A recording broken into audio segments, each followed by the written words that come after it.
if you want to understand how powerful you can be, look, making $5 million, $10 million is super easy. You're already on your way. You make a couple of tweaks, strategic tweaks, you'll be able to do that. Like if you took your customer base to the US, if you did exactly what you're doing in the US, in 5 years, you're a multimillionaire. Maybe even less, right? I mean, if you did the same thing that you're doing in China, you would be a multimillionaire, right? Like just focus, deliver, focus, deliver. It'll just grow because the scale is so big, right? Like in the US, when you travel there, I remember I was in New York like a year ago, and I was like, I could feel like the demand here. Like you just like, people are just like, I want to go, I want to grow, I want to need, I want to, like it just felt like if I just throw something. Like Steve Jobs suddenly became so known, like, yeah, of course, like, yeah, like it's not that complicated. He built a love product, and then like there's so many people with so much money who wants to keep growing. Fuck, like, yeah, sure. Like this is starting to become like a no-brainer. Now, the one thing that you don't fully appreciate, which you touched on, is startup land. So startup is the game where you build a love product for US first, a loved software digital product, and it sells like hotcakes, right? So for example, there are plumbers, roofers of small size, mid-size, large. For hospitals, different type of roofers. For airports, different types of roofers. For homes, different types of roofers. Security clear, health and safety for those big guys, very different to small. Building a love product for health and safety, or for financial management, or a CRM tool, or a recruiting tool, for any of those basic functions that helps a business make money, save money, or stay out of jail. Actually, the hierarchy is stay out of jail, make money, save money. If you have a digital product which solves for a customer persona, and it solves a hair on fire problem for them, that is a multi-billion-dollar company. And it's just about niching. You just gotta go niche. Mistake when you're early on, and even the more experienced guys, gotta go broad. What about this? No. You've learned in the last 2 years. You niche, your CAC reduces, customer acquisition cost reduces, because it's focused, it's clear. This is the messaging. And then you solve for that one customer persona, then you earn the right to solve more problems for the same customer, or the same problem for more customers. Eventually solving more problems for more customers. So you might start off with, hey, we have the best health and safety record for large scale construction companies. It's just a simple audit form, database saved, data saved. The chief operating officer, or it's for the internal legal officer of these large companies, because they have all these paperwork that constantly needs to get done. Tick it off. You know what the next problem is? Financial reporting. And then, each of these functions only usually buys only one digital product. Okay, so it's got to do a bunch of stuff. Okay. Now, discovering that journey and that problem, building problem and customer intuition and product intuition, therefore product intuition, takes 18 to 24 months. Because you have to know, you have to feel it. You've got to know that customer and their pain point. Because the most expensive thing is, what do I decide to build? We talked about this. Like, what do we decide to build?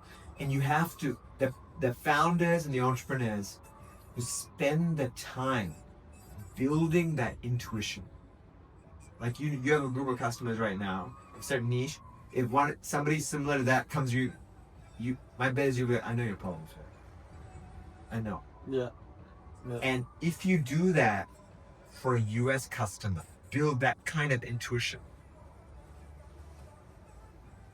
My goal is just super niche it down. I just want to take over New Zealand first, even just Auckland first, and then by that Auckland, and then maybe rest New Zealand, and then maybe a bit of Australia. But that's really our thing. Can I tell you about this guy that so one of my friends who I met here, his name's Neil, but he's from America, and what he's been working on, and he wants me to sort of like come on board with it as well. So the idea is it's like an AI camera, but it's niched down to just watch it's connected to the till or the POS.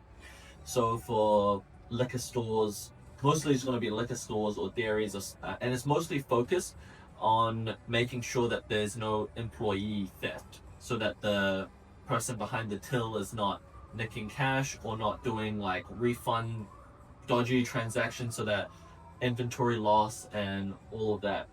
And my idea was like, since my background is sales, I'm like, okay, I'm just gonna go to these liquor stores around here and just see if this is like an actual problem, and is this something that is that something they would actually like want, and like how much. Look, I think it's a great idea. Great idea for you to do that. You should go understand the customer and the problem. Yeah. I'm just saying, like, if you do, and I know you said like the New Zealand piece. Look, the more you get value from New Zealand, the more you get anchored here. Because you will never kill that baby, right? Because that's how you make your money, right? Like, I have been in companies that started off and were hugely successful in Australia. And then we launched US. And we never won. It's because we were never willing to give up the resources we were putting into Australia. When we needed to go like full-blooded to conquer that market. And so our baggage in regards to here held us back. Totally fine. But then own that. Then own that. Like, okay, I'm going to be this successful this way. And I'm going to bank. And then one day, maybe might look at playing another game. Whatever market is we start with, it is very unusual you end up playing like it. Unusual. Right? Usually, the market you start with, the scale at which you start with, that becomes the anchor. So you're saying if you start for New Zealand, it's not built for scale, No. pretty much. Yeah. I do the same thing in Australia. Yeah. But so he's working on coding it. So Bad where would idea. you start with that? No, I Like- just go speak to a whole bunch of customers. Like, don't build, because he's building it with a whole bunch of assumptions, and then it's sunk cost bias in regards to I can't touch this, I can't go backwards, I can't do this, I can't do that. We try to make it work. We try to sell a product that's crappy, and then like your ego gets in the way, and your ego is around the idea as opposed to servitude to the customer and the problem. Right? And your ego becomes around like the idea. Yeah, you should first just see if anyone wants to even buy this crap in the first place. Understand your stories. Make sure that's still recorded. Yeah. And understand the stories and understand the problems. Yeah. Right? You gotta understand the stories and understand the problems. Alright. I hope this was good. It was amazing. Yeah. Can I just, with one thing moving forward? Yeah. Will we ever meet again? I don't have any problems. Yeah. Like, you would be. Do you think we're cool? Like we're like.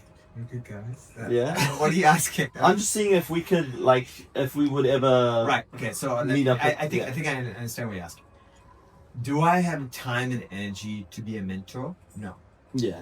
Okay. No. 100% no. Like, and That's because my mission life is to make New Zealand a happier place. I see him every other day, and I'd say that's sort of my mentor I in some way. understand. I understand. But I just think like maybe it's because you're such a good speaker, but it feels like in this 1 hour, it feels like I've known you at least a couple of weeks already or something, you know? Thank you, I appreciate it. I wouldn't say like, you know, you're my I just, best friend or whatever, but Yeah. I feel like I think like, I understand. I don't think you don't have the opportunity yet to understand how much I'm handling.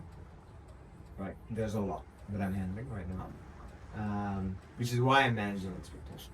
And I appreciate you being upfront, and 100%. I'm even so grateful that you even took the time out of your busy schedule to even like meet with us. So I appreciate it a lot. It's hard for me not to, because this is great. Like, this is what my dad did.